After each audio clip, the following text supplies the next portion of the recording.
Okay, Jet fans, Darrell Revis. Big Baby is off the board. The New York Jets select Makai Becton, Louisville. Fired up to be a New York Jet. Pressure just makes you go all the more. I kind of like pressure a little bit. The New York Jets select. Welcome to Episode 1, NFL Draft Preview. I'm Ethan Greenberg, joined by The Athletic's Dane Brugler, and we're breaking down all things Jets draft. Of course, the Jets have a lot of draft capital, and we did this series last year. It was Brugler's draft board. This is a new and improved version. We're in podcast form. We're in video form on NewYorkJets.com. Not only is it great to do this again with you, Dane, but this particular Jets draft is extremely juicy. Yeah, there's no question. It's going to be a lot of fun.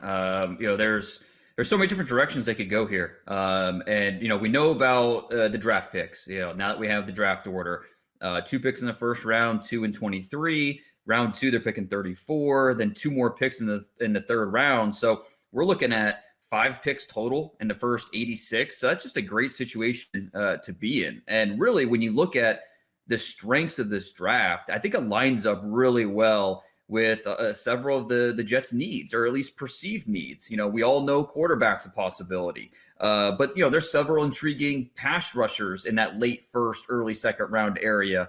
Cornerback is a really solid group. Offensive line is loaded, both tackle, guard, and on the interior. And then it's just another stacked group of wide receivers. So, I think the Jets are in a position where they don't necessarily have to trade up if they don't want to. They can stay put, make their picks.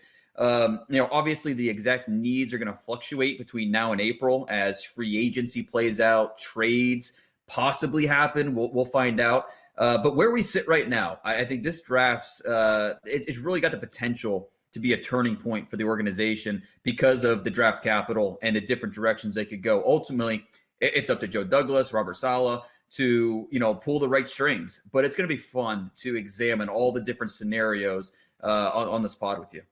The blueprint, it feels like, is definitely there to flip this roster. Kind of like what you said, the draft that I always think of in recent memory in terms of actually executing that is the 2017 Saints draft class. When you think of Marshawn Lattimore and Ryan Ramczyk, both in the first round, then you're talking about Marcus Williams, the safety, Alvin Kamara in the third round. Trey Hendrickson was one of the NFL leading sack getters this season, and he was in that draft as well. So to me, that class kind of feels like the example where you have the picks to do so, to execute and to flip a franchise.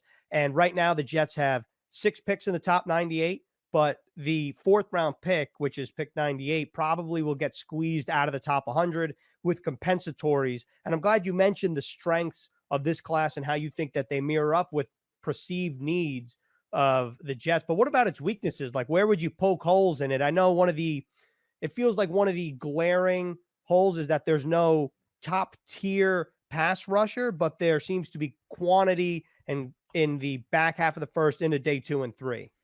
Yeah, I think what this, because we've been spoiled the last few years. Myles Garrett, the Bosa brothers, Chase Young, we've been spoiled by those top tier pass rushers and top 5 picks.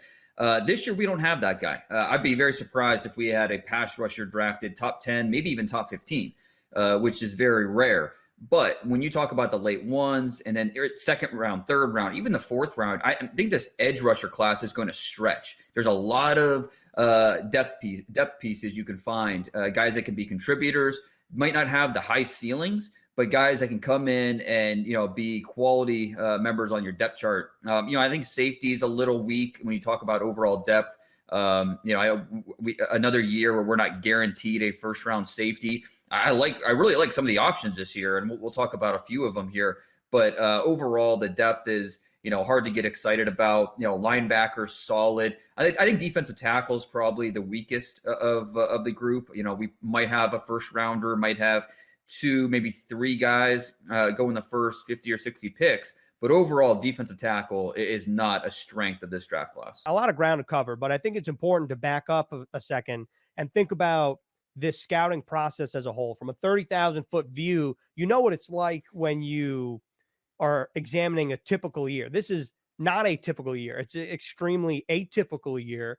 And I'm just curious how difficult the challenge is in your eyes when you're evaluating players who opted out or had their seasons canceled, and you have to project not only how they would have played this year, but then project that into the NFL. Yeah, there's no question. It's been a really challenging year from a scouting perspective, and that's going to continue the next few months. We have to remember that in most years, the hay's already in the barn at this point because the area scouts have laid out all the groundwork throughout the fall. During the season, scouts, they're doing a lot of work on campus and they're writing their reports and they're getting a lot of work done. This year, scouts were restricted. They didn't have the same type of access to be on campus, spend time at practice, get to know these guys, watch film with them. Instead, it's been a lot of Zoom calls, remote scouting, and the tape that gives us an idea of what kind of player each one of these guys are. But what about off the field? What kind of worker are they? Are they a culture fit? So, these types of questions are going to be a lot tougher this year. This year, you have to factor in, we have the opt-outs, a group of really talented players who just haven't played football since 2019. So teams are going to have to examine each one of them individually. They each have their own different set of circumstances to try and figure them out. And then, you mentioned the Senior Bowl, Ethan. It's such an important step every year, but even more so this year. 140 players had the chance to have some face time with NFL teams. And in this draft process, face time is going to be rare. With no combine coming up, we don't know what the pro days are quite going to look like just yet. A lot of medicals and the interviews are going to be, virtual and remote. But the Senior Bowl gave a chance for these prospects to have one last chance to be in pads and a helmet, go through drills, and be evaluated. So it was a great audition for a lot of these players. And it's a really interesting year. Are we going to see teams maybe look to trade picks this year to stockpile picks next year, maybe? Because next year will be a lot more normal. Is that something that teams are going to, especially a team like the Jets who have a surplus of picks, maybe they'll take that strategy into draft weekend, or maybe they'll feel like they have a leg up based off of their relationships with different coaches and their contacts at college programs. It's really going to be an interesting year that it could be attacked in so many different ways. Both from a scouting perspective and then just, the process. And each team's going to have to, just evolve and be flexible with how they attack this. And it'll be interesting for a team like the Jets who, they have a new coaching staff and they're still trying to figure that out. And how are they going to attack this draft? It should be really interesting. All right. Well, now that we have that behind us, let's focus on the Reese's Senior Bowl. It happened a little bit differently, but teams were able to interview prospects in person and do that in a safe way. And there were people in the stands, much like yourself. There were people in the press box in Mobile. So let's talk about some of the winners of the Reese's Senior Bowl week. And perhaps the biggest winner, it seems, and definitely a rising star in social media because of his crop top nature, is Wisconsin Whitewater, which I didn't even know was a school, by the way, Quinn Miners. And this guy just seems to be a mauler. So what was his week like, and what did you know about him before he showed up to Mobile? Well, I know all about Wisconsin Whitewater. I'm a Mount Union alum. I don't go out of my way to say nice things about Wisconsin Whitewater. The 2007 Stag Bowl, my senior year at Mount, still a painful memory as Whitewater beat Mount for the national title, the Division III national title that year. But, listen, it's a great program. And Quinn Miners, he's been on the radar. He had 7th round grades based off of his 2019 film. He didn't have a 2020 season. And instead of going back or playing a spring season or whatever they're going to end up doing, he decided to prepare for the NFL. And, no one really knew what to expect because, and we have to remember, Landon Dickerson, the, really talented interior offensive lineman for Alabama, he's a first-round pick on tape. If he doesn't go down with that ACL injury, Quinn Miners does not get the bump up to the Senior Bowl. So this might not even be talking about Quinn Miners right now, if not for that injury. And so, based off his 2019 film, he's a little sloppy. He's just moving these D3 guys. But it's always tough when you're facing that level of competition to really understand, okay, well, how good is he? Yeah, he's playing well against, future accountants and dentists, but what can he do against the top level NFL talent or future NFL talent? And I tell you what, he showed up at the Senior Bowl and he just dominated from week one or from day one throughout the week. Each practice, he was outstanding. And he only played guard in college. They put him at guard and center in Mobile, and it looked like he'd been playing center his entire life. You see the balanced feet. He's really flexible. He's got that nasty demeanor to him. And you could tell he really reworked his body. Not having that 2020 season gave him a chance to train and get his body right and understand different biomechanics of how his body works. And it really showed. I mean, he was really, really impressive throughout the week. He even broke a bone in his hand. And it didn't stop him. He still practiced, still played in the game. Just a really, really impressive player. And to be honest with you, I don't remember, and I've been going to the Senior Bowl over 10 years now, I don't remember a player helping himself to this extent as Quinn Miners did. Because, again, he had 6th and 7th round grades from around the league. Some even had PFA grades on him, priority free agent. Now we're talking about him as a possible top 100 pick because he was that impressive. And it's just fascinating how 3 days could mean so much compared to the last 3 years of film. So, Quinn Miners, no longer a late round projection. He's pushing for that day 2 status. Reminds me a lot of Ryan Jensen, who was a small school guy. Ravens drafted him late. He signed a big contract with Tampa Bay. He'll be in the playing in the Super Bowl. So Quinn Miners really took advantage of this opportunity at the Senior Bowl, and he's running with it. I saw a lot of people on Twitter also compare not necessarily Quinn Miners himself, but just the situation to Ali Marpet when he went to the Senior Bowl, because it's a small school guy that played or practiced well, played well in the Senior Bowl, and then that uses that as a launching pad like we've discussed. So Quinn Miners. I would say the difference with that is I think, watching Ali Marpet at Hobart, he dominated at Hobart. And so I think coming into the Senior Bowl, like with Ali Marpet, we had a good idea. Okay, this is a mid-round pick. He's a really good player. And he played really well at the Senior Bowl, turned himself into, I believe, a second-round pick. With Miners, he didn't dominate at the D3 level. And so I think that was the difference with him. He coming into the week, no one knew quite what to expect with him. And so that made his dominance even more impressive. Another guy down in Mobile, Creed Humphrey, who's a little more decorated than Quinn Miners, Oklahoma center, but he played some guard, you told me, in Mobile. So it almost feels like, let me start with this. It almost feels like Creed Humphrey was almost forgotten about a little bit this year. Last year felt like he had a little more steam to his name, and this year it feels like he kind of went off the radar, but still a winner in your eyes in terms of the Senior Bowl.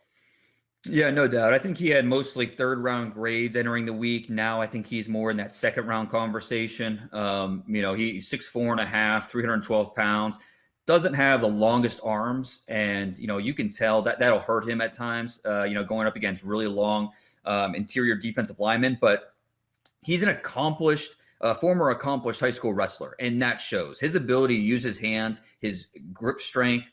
He's an outstanding technician. And so he wins at the point of attack because he just understands how to beat you. He understands leverage. He understands placement. He understands the different techniques that he can use. And so with his eyes, his reaction quickness, he was outstanding during the week in Mobile and definitely helped himself. He looks like a plug-and-play starter at the next level. Probably best at center, but he held his own at guard and looks like he has a little bit of position flex if you want to move him to guard as well. And for a full list of the Senior Bowl winners, make sure to check out Dane's article on The Athletic.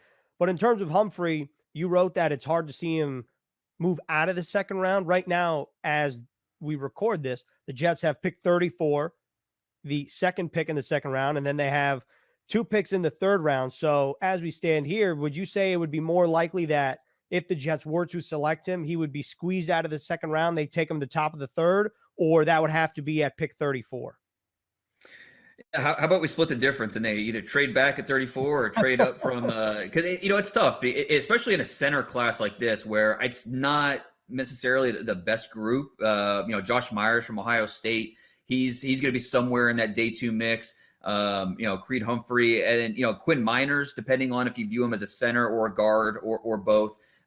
So if you need a center, you're better off going and getting your guy instead of necessarily just waiting and hoping he falls to you. Now let's go to the defensive side of the ball, and every draft season is also synonymous with pronunciation season. And actually, this guy, Syracuse cornerback Ifeatu Melifonwu, is Nice job.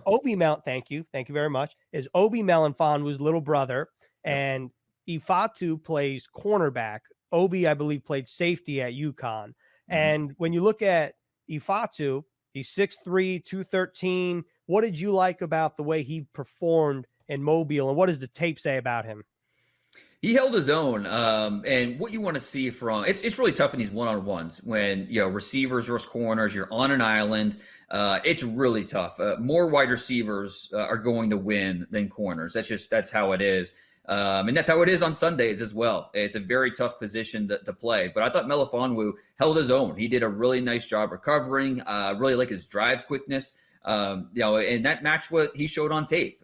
He's not quite the athletic freak that his brother is. Obi just blew up the combine, but Melifonwu is close, and he's also a better football player. I really like his acceleration. He's got that loose muscle twitch, so he can redirect himself without kind of that hitch or any restraint. He's still figuring things out from a mental perspective because he was a wide receiver, a running back. He was like an all offensive guy in high school before he went to Syracuse and they moved him out to corner. So, the route recognition, still a work in progress.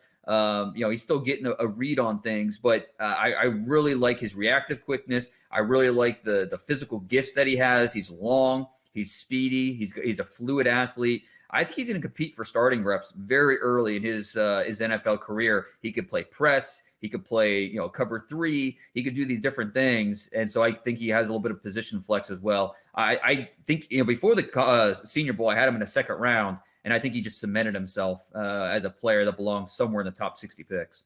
Wow. All right. You don't hear that for Syracuse very often. This is music to my ears. As an alum, we got Mount Union on the first episode, right. Maybe a negative light there because of the bowl, and then we got Syracuse in a positive light. Okay. So let's move back to the offensive side of the ball. And this is a player that we discussed last season when we had Brugler's draft board, is Oklahoma State wide receiver Tylan Wallace. And this is a guy who I think, you please correct me if I'm wrong, it felt like you really liked the player last year, and then he got hurt, and then he comes back to Oklahoma State. What do you think about the way he performed in Mobile, and what did he do for his stock? Yeah, I think he kind of reminded everyone that, hey, I was a second rounder last year. I'm a second rounder this year. I've always been, a future NFL starter, even if, I had the ACL injury, and that kind of was a little bit of a setback. My production this year wasn't on par with what we've seen in the past. I'm still here, and, I'm still going to be a future NFL starter. 5'11", 193, the size, if he just were to walk up to you, is not going to really impress you. But throw out those measurables. He plays bigger. He plays stronger. For a guy that size, the catch radius is really, really impressive. And he plays through contact, which is so important for receivers. There's going to be tight windows, and you have to be able to play through that contact, and he does consistently. I think he's ready right now. Line him up. He could fit in an NFL offense and would not look out of place. So with his route running skills and just his instinctive nature at the position, I think he is NFL ready, and a guy that is going somewhere on day 2. And it's another strong wide receiver class, like I mentioned earlier. And so it'll be interesting exactly where he stacks up. But he is a day 1 NFL starter at receiver. He can play inside, can play outside. Just a really good football player. Tylan Wallace, I believe you said earlier this year, you either tweeted it or you said it on somewhere, I don't remember, but I believe it was about Tylan Wallace that you think one of his biggest strengths is at the catch point. So How would you describe, why would you say that, first of all? And then what are his strengths in his game compared to some of the things that you think he needs to work on? Well, first of all, he looks more like a running back. And so, right away, you're just like, okay, well, what's he going to do downfield and at the catch point? And that's where he just really impresses. And you walk away thinking that he's one of the best at the catch point in this class. But he's so strong through contact at the catch point. The ball skills are outstanding. He stays focused. It doesn't matter. He'll wear a defensive back on his shoulders, and it doesn't matter. He'll still find a way to come down with the football. Really physical, aggressive player. And so that mindset that he has, that my ball attitude, it directly translates to production. And so it's something that you really like about him. I mean, you wish he were bigger, even though he does play bigger. You wish he were physically bigger. Just it's going to be tougher versus NFL corners. But love the attitude that he plays with, and it's something that I think will definitely translate to the next level.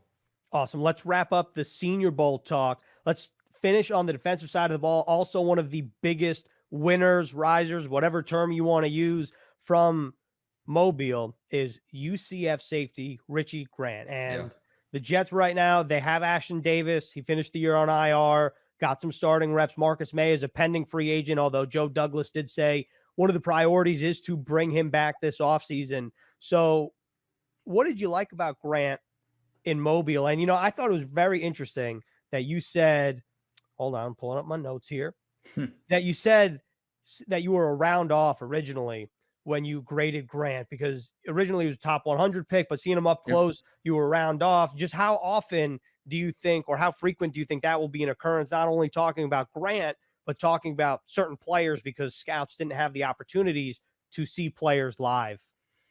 Seeing players live is a big deal, because you can just see how they move, and you can see the tape and you can see how they move, but seeing it live and seeing their reaction quickness, watching kind of watching things play out through their eyes, it really helps. And just to see them move in live action is something that was impressive with Richie Grant, or I mean, call him Richie Rich with his performance, because he made some money at the Senior Bowl. I had a 3rd round grade on him going into the week. He was in my top 100 on The Athletic, but now he's going to be a top 50 pick with the way he performed. Just really impressive size, range, the play speed. He plays so confident, and even when he gives up completions, he never quits ball searching, and he will he will find a way to make that catch as difficult as possible for the receiver. And he's a former receiver himself, so when the ball's in the air, you see him do receiver-like things, going up and attacking at the highest point. And he's not afraid to come downhill, run the alleys, and knock the ball carrier out. So there's a lot to like about Richie Grant. I mentioned how this was not a great safety class. I don't love the depth at this group, but I tell you what, to me, he's a top 2 safety in this class. And if you want a safety in this group, I think you could do a lot worse than Richie Grant. I think he belongs somewhere in that early 2nd round mix. Awesome. All right, that's the Reese's Senior Bowl recap. Now let's pivot. It's going to take some fan mail. This is new to the series here, and every week is assuming that there are good questions out there. We will gladly field them. So let's start off with let's keep it on the defensive side of the ball. Nick wants to know, who are some pass coverage linebackers that you like? And you mentioned the edge class. Just who are some guys that you think could fit the Jets, not only in terms of scheme, but really in terms of where they also pick in the draft? Yeah, I think when you talk about pass covering linebackers, I think you have to start with Jabril Cox, linebacker from LSU. He transferred from North Dakota State, and really he was basically a nickel player at both places because of the way he would line up over the slot, line up versus tight ends. He would play more in reverse than he would going downhill because he has the feet and the speed to do it. He's a very comfortable athlete in space. Does not panic in the open field, and he can make plays on the football. So also, I hear scouts raving about his football character. He's the type of guy who could have opted out, could have went pro after his junior year at North Dakota State. Instead, he goes to LSU, and when asked, why'd you transfer? Why didn't you opt out? He said, well, how's that going to make me a better football player? He said, I wanted to be on the field. That's how I'm going to be a better football player. So this is a guy who's hungry, and it shows because of the way he performs on the field. So, Jabril Cox, he's somewhere in the mix to be, one of the first 6 or 7 linebackers drafted, somewhere on day 2. Really good player. And another one to keep an eye on is Baron Browning from Ohio State, he's a former 5-star guy, really good athlete. He's so versatile that I think he can, put his hand on the ground. He could be a designated pass rusher. You could play him in space. He can cover tight ends. You can throw on the Penn State tape and watch him cover Pat Fryermuth and it just shut him down. So there's a lot that Baron Browning can offer, and I think he has yet to play his best football. At edge rusher, this is a really deep group, like we've talked about. And so if you're looking for a player who, can rush the passer, stop the run, Rashad Weaver from Pitt is really interesting. He's not the most impressive athlete in terms of what he's going to test, But if you just want a smart football player who has length, who can win the point of attack, and is not going to hurt you in the run game and can give you a little bit of juice getting after the quarterback, I think Rashad Weaver would make a lot of sense. And then another one who is also another winner from the Senior Bowl, Cam Sample from Tulane, who can win with power. He can win with quickness. That was another player that, a chance to see live at the Senior Bowl really it kind of changed my mind a little bit. And I'm going to have to go back to the tape and kind of figure him out because he looked like a day 2 pick all day with how he performed in Mobile. And so go back to the tape and try to figure him out. The Green Wave. All right. Yeah. Dig it. All right. So Mark wants to know, Dane, who are some of your favorite late round sleepers? I mean, you can give us like 2 of them. It's hard to, late round because I think they might be better known than that, and they might not end up going late round. And I think, Frank Darby from Arizona State is one of those guys. Another guy who showed out at the Senior Bowl might not be in that late round conversation anymore. But he is just a really energetic athlete, and he's got good speed. He's kind of overlooked because you think of Arizona State, N'Keal Harry 2 years ago, and then Brandon Ayuk last year. Frank Darby's that next guy. And I know some around the league that like Frank Darby more than they like N'Keal Harry coming out of Arizona State. So Darby's not as well known. He's not going to be a first-round pick like those other 2 Arizona State receivers were.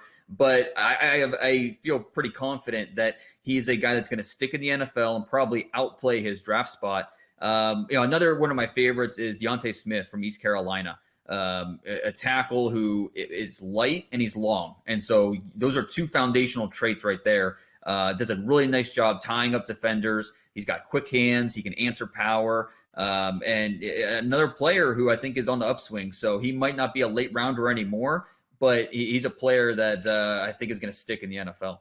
Awesome. And then let's wrap up the mailbag segment. And if we don't answer your question, these questions do roll over if we select them, and we'll be asking for questions every week, but figured we'd end on a little quarterback talk here. Obviously, the Jets have a long offseason ahead of them for every position. One of the biggest questions is what's going to happen with Sam Darnold. Joe Douglas said that he was going to first get the head coach in place with Robert Saleh. The head coach is now in place. So what's going to happen with Sam Darnold? There are a lot of projected theories out there, whether that's Sam Darnold remaining with the Jets, whether that's the Jets trading Sam Darnold and drafting someone else. You can go down the rabbit hole with the amount of theories. So with that being said, just in terms of the draft, assuming Trevor Lawrence is selected number 1 overall to the Jacksonville Jaguars, that leaves Zach Wilson and Justin Fields as QBs 2 and 3, however you want to put them. At least most people view it that way. So in the Jets' new system with Mike LaFleur as offensive coordinator, the Shanahan system, how do you project both Zach Wilson and Justin Fields in that particular system? And this question comes from Paulie. Yeah, when I saw that, Coach Saleh was hired as head coach, I was okay. Well, who's the offensive coordinator going to be? And then when I saw it was Coach LaFleur, my mind immediately went to Zach Wilson as, wow, this would be a perfect fit. With Zach Wilson, you've got a quick thinking decision maker. You've got a guy that's very efficient. His strength's really on the move. His ability to use his feet, use his mobility to, scan the field and place the ball where he wants is really, really impressive. He's got a whip of an arm, very good zip on the move. And whether it's play action, whether it's, designed to move the pocket, the Kyle Shanahan offense does a lot of that, where it's a lot of movement. It's going to be a lot of where you're asking your quarterback to think very quickly, make quick decisions. And I think that's what Zach Wilson does. That's what he's at his best. He's very naturally accurate, and he can do that where give him a little bit of freedom and just let him deliver. So I think Wilson probably a little bit better fit. But, I certainly understand those that prefer Justin Fields. He's a outstanding athlete. He's well built, can move really well. He's another guy who's very naturally accurate. I just wish his eyes were a little quicker in terms of his ability to scan, get the ball up and gone. And that's where I think Zach Wilson has the edge. And, I took a lot of flack back in October when I wrote that Zach Wilson, he's very much right there in the mix for quarterback 2. But here we are getting closer to the draft, and I think it's becoming more and more of a possibility that Zach Wilson could be that guy. We still have to learn a few more things about Wilson. I wish he were a little bit bigger in terms of his body type, but man, he is a fun player. Terrific zip. his ability to play on the move and throw from different arm angles is a lot of fun. So I'm a big Zach Wilson fan. I think he'd be a great fit with what the Jets are doing on offense. I do think it's important. It was not part of the question, but I do think that we should say that a lot of the strengths of Sam Darnold, when you're talking about throwing on the move, improvising off platform, that seems to go hand in hand with the Shanahan system, and that will be coordinated by Mike LaFleur, like you said. So I think that's important to note as we continue on this draft journey. Like I said in the beginning of the episode, we're going to cover everything, every position, probably not every player, but a lot of the players that could fit the Jets. I mean, I think it would be unrealistic if we were to cover every single draft eligible player, right? Yeah. I mean, that's craziness. That's the draft guide's for. Yeah, so exactly. The beast will be covered. Yeah, exactly. And when is the expected drop release date? Maybe not the exact date, but we're talking late March for the beast. I always shoot for April 1. That's always the goal. But this week or this year might be a little tougher because it's going to be harder to find out all the information that I usually find out, and with no combine and the pro days looking different. So who knows? But it's something that I'm working on every day to get that done. So I know. A lot of people have been asking about that, and hopefully sometime early April. And for those who don't know what the beast is, it is Dane's draft guide, which you can get on The Athletic. And it's basically an encyclopedia of every single draft eligible prospect. I mean, Dane's got everything in there, from if somebody's got, I think, who was it last year? Amik Robertson had like a 10-year-old or something. Yeah, well, and his favorite color was blue. That was in there. So, yeah. Right, exactly. Covers everything. It's the encyclopedia. It's a must-read when it comes out April 1. And we have you covered all things Jets draft and all things draft from now through the draft in late April. That was episode 1 of NFL Draft Preview with The Athletic's Dane Brugler. Dane, thanks a lot. See you next week, and stay safe from all the snow out there.